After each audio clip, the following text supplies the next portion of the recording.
কমিটির সাধারণ সম্পাদক জনাব জিএস মাহবুব, আমাদের মাঝে উপস্থিত আছেন সম্পাদক জনাব আব্দুল হালিম ফকির, যে ওয়ার্ড রয়েছে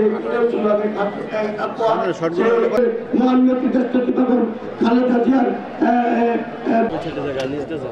যিনি দেশের গণতন্ত্রের জন্য নিজের জীবন, যে মহিষী নারী ৭১ সালে পাকিস্তানি হাতে আছেন, আপনাদের সকলের কাছে ক্ষমা চেয়ে নিচ্ছি। আল্লাহ তাদের হাত পছন্দ করবেন, এই হাতের উসিলায় আল্লাহ যেন আমার বক্তব্য শেষ করছি।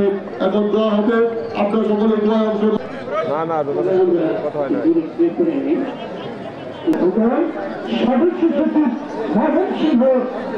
বসাবেন আর বাচ্চাদের, বাচ্চা এবং বড়রা যেন দুজনে মিলে টেবিলে একটু, যারা বড়রা তারা উঠে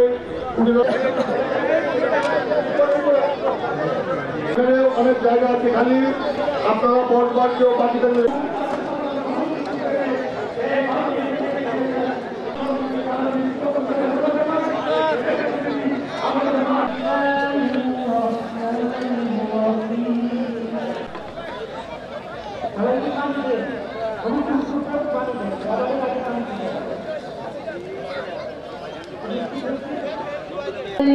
ওইদিকে নেব, হ্যাঁ হ্যাঁ নেব, এইগুলা পরে নেবেন।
আপনারা জানেন না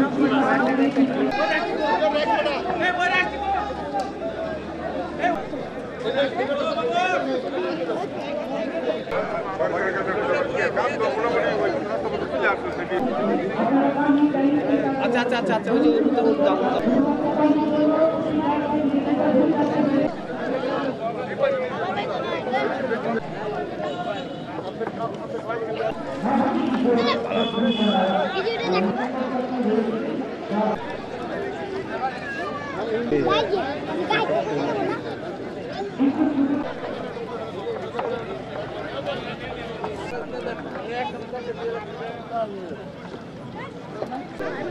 ডিভাইস তো নেই, তাই তো না এটা টি-শার্ট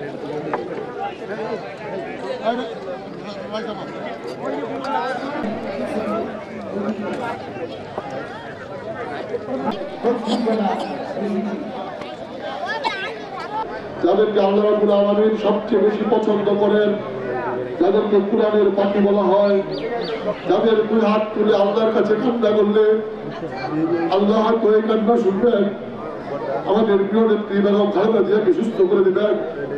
আজকে তাদের সম্মানে এই দোয়া আমি বিশ্বাস করি, তারা দোয়া করলে আমাদের মা আমাদের মাঝে ফিরে আসবেন।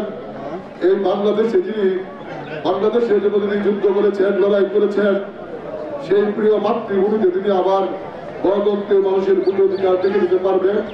নিশ্চয়ই আল্লাহ আমাদেরকে নিরাশ করবেন না, আল্লাহ সবসময় আমাদের পক্ষে থাকেন। এই জুলুমের বিরুদ্ধে অন্যায় অত্যাচার করতে যে মহান রব্বুল আলামিন আপনি ওনাকে আমাদের মাঝে ফিরিয়ে দিবেন। আজকে এই জন্য যে সকল কোরআনের পাখি বাচ্চা হাফেজরা আমাদের মাঝে উপস্থিত আছেন, আমি আপনাদের কাছে কোনোদিন অনুরোধ করতে চাই, আপনারা সকলে আমাদের মা বেগম খালেদা জিয়ার জন্য দোয়া করবেন। আপনি দেখেছেন বাংলাদেশের সকল স্তরের মানুষ আজকে সবাই আবেগপ্রবৃত্ত, সবাই মনে করে খালেদা জিয়া বাংলাদেশের ঐক্যের প্রতীক। একমাত্র তার পক্ষেই সম্ভব এই ঐক্যকে ধরে রেখে আমাদের আল্লাহর কাছে দোয়া করা, আল্লাহ রাব্বুল আলামিন যেন আমাদেরকে সকলকেই এই একটি শক্তিটা দেয় খালেদা জিয়ার নেতৃত্বে আগামী দিনে একটি ঐক্যবদ্ধ বাংলাদেশ থাকে। এই বাংলাদেশ আমরা সকলে এক মিলে একসঙ্গে থাকবো। একটি স্বাধীন সার্বভৌম বাংলাদেশ আল্লাহ ছাড়া কারো কাছে মাথা নত করবে না। খালেদা জিয়ার পক্ষেই সম্ভব। এজন্য আমরা দেশবাসীর কাছে দোয়া চাই, মসজিদ মাদ্রাসায় দোয়া পড়াচ্ছি, মানুষের দোয়া চাই। আল্লাহ রাব্বুল আলামিন যেন খালেদা জিয়াকে সুস্থ করে আদে ফিরে দেয় এবং উনিও দেখে যেতে পারে যে বাংলাদেশি মানুষ ভোট দিয়ে তার পছন্দের সরকার নির্বাচিত করছে এবং এই ফেসিস্টরা যারা তাদেরকে আজকে এই মৃত্যুর মুখে নিয়ে গেছে তাদের জন্য আল্লাহ রাব্বুল আলামিন খালেদা জিয়াকে তৌফিক দিয়ে তাদেরকে দেখে যেতে এই অন্যায়কারীদের বিচারে বাংলাদেশ মাটিতেই হয়েছে।